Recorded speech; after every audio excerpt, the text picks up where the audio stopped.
Hello అండి, welcome back to our channel. ఈరోజు మన కిచెన్లో పంచదార వాడకుండా అలాగే ఎండతో పని లేకుండా చాలా క్విక్గా చేసుకునే ఉసిరికాయ క్యాండీ చూపిస్తున్నాను. ముందుగా ఇక్కడ నేను అరకిలో దాకా ఉసిరికాయలు తీసుకున్నానండి. మరీ పండినవి కాకుండా మరీ కాయలు కాకుండా కాస్త ఇలా మీడియంగా ఉన్నవి తీసుకోండి.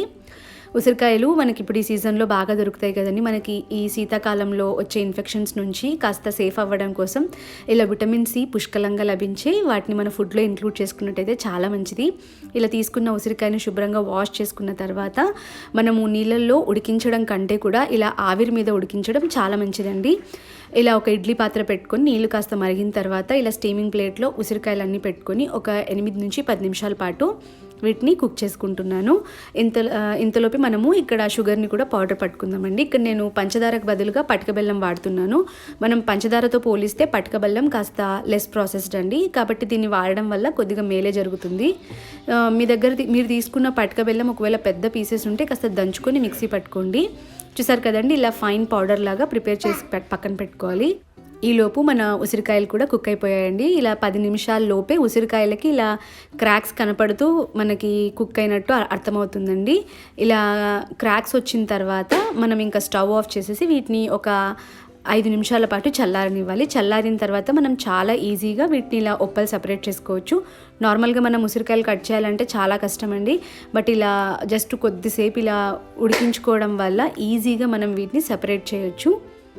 ఇలా అన్నీ సపరేట్ చేసేసి పిచ్చలు తీసి పక్కన పెట్టేసేయండి. ఇదిగోండి, ఇప్పుడు ఇలా అన్నీ సపరేట్ చేసుకున్న తర్వాత వీటిని మనము మెత్తగా మిక్సీ పట్టుకోవాలి. మీరు ఒకవేళ తక్కువ క్వాంటిటీలో చేసుకున్నప్పుడు మిక్సీ పట్టినప్పుడు మనకి మెత్తగా పేస్ట్ లాగా అవ్వదు కదండి. అప్పుడు ఏం చేయాలంటే మీరు ఉసిరికాయల ముక్కలతో పాటే పంచదార కూడా యాడ్ చేసి మిక్సీ పట్టేసుకోండి. ఇక్కడ నేను కాస్త ఎక్కువ క్వాంటిటీలో చేస్తున్నాను కాబట్టి నాకు ఈజీగా పేస్ట్ లాగా అయిపోతుంది, అందుకే నేనేం ఇప్పుడే షుగర్ యాడ్ చేయట్లేదు.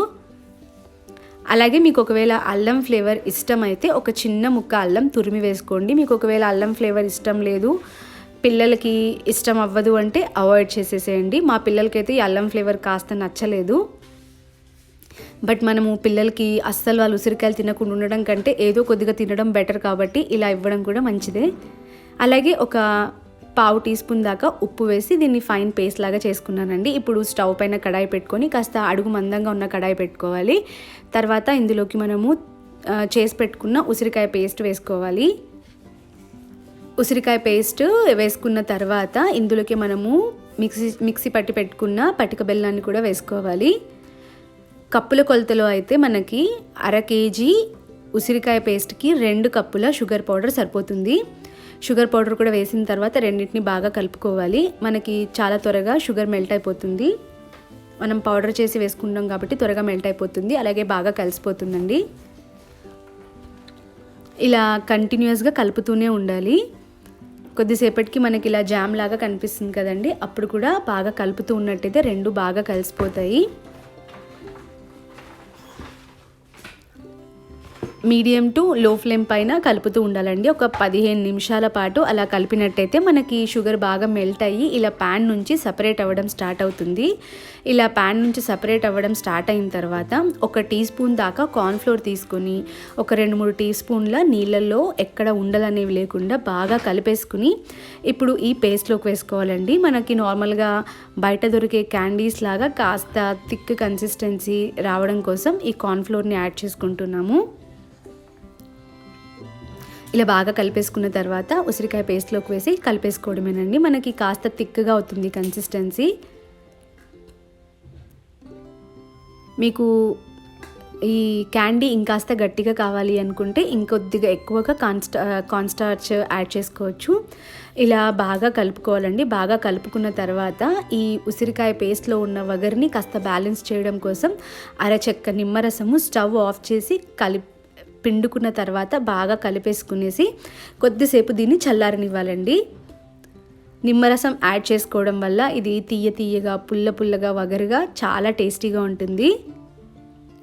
ఇలా మొత్తం బాగా కలిపేసుకున్న తర్వాత ఇప్పుడు పీసెస్ లాగా కట్ చేసుకోవడం కోసం ఒక ప్లేట్కి ఆయిల్ కానీ గీ కానీ అప్లై చేసుకునేసి అందులోకి ట్రాన్స్ఫర్ చేసుకోండి. లేదంటే ఇలా బటర్ పేపర్కైనా కొద్దిగా ఆయిల్ అప్లై చేసుకునేసి మనం ప్రిపేర్ చేసుకున్న మిక్చర్ని అంతా కూడా ట్రాన్స్ఫర్ చేసేసి ఇక్కడ నేను చూపిస్తున్న విధంగా కాస్త ఈవెన్గా స్ప్రెడ్ చేసుకోవాలి. ఈవెన్గా స్ప్రెడ్ చేసుకున్న తర్వాత ఒక 30 నుంచి 40 నిమిషాల పాటు దాన్ని అలాగే వదిలేసేయాలండి. అప్పుడే కాస్త గట్టి పడుతుంది, లేదంటే స్టిక్కీగా ఉంటుందండి. ఇలా ఒక 30-40 మినిట్స్ తర్వాత కాస్త గట్టి పడుతుంది. అప్పుడు మీరు నైఫ్కి కానివ్వండి, లేదంటే ఇలా ఒక కట్టర్కి కాస్త ఆయిల్ ఆర్ ఘీ కానివ్వండి, లేదంటే కొద్దిగా పంచదార పౌడర్ని పైన స్ప్రింకిల్ చేసేసి ఇలా పీసెస్ లాగా కట్ చేసుకోవాలండి. నాకు ఇంకొక వైపు కాస్త స్టిక్కీగా ఉన్నది, అందుకే ఇలా కట్ చేసిన తర్వాత టర్న్ చేసుకునేసి మళ్ళీ కొద్దిసేపు డ్రై అవ్వనిచ్చానండి. అప్పుడు కాస్త గట్టిపడింది. ఇలా చేసుకున్న పీసెస్ని మనకు ఒకదానికొకటి అతుక్కోకుండా ఉండడానికి ఇలా కొద్దిగా పంచదార పొడిలో కాస్త అటు ఇటు టర్న్ చేసుకునేసి అన్నిటికీ కూడా కాస్త పంచదార పొడిని స్ప్రింకిల్ చేసుకోండి. అంతేనండి, చాలా సింపుల్గా అయిపోయాయి, చాలా క్విక్గా అయిపోయాయి ఆమ్లా క్యాండీ అండి. పిల్లలకి ఇది అప్పుడప్పుడు ఇచ్చారంటే చాలా మంచిదండి. ఇందులో మంచి క్వాంటిటీలో మనకి వైటమిన్ సి అనేది లభిస్తుంది. చూసారు కదండి, ఇలా అన్నిటినీ కూడా ఇలా షుగర్ పౌడర్లో కాస్త అటు ఇటు టర్న్ చేసుకునేసి సేవ్ చేసుకుంటున్నాను. డెఫినెట్గా మీరు కూడా ట్రై చేయండి. అలాగే ట్రై చేస్తే ఎలా వచ్చిందో కామెంట్ చేసి చెప్పండి. మరిన్ని ఇంట్రెస్టింగ్ రెసిపీస్ కోసం మన ఛానల్ని సబ్స్క్రైబ్ చేసుకోండి. Thanks for watching.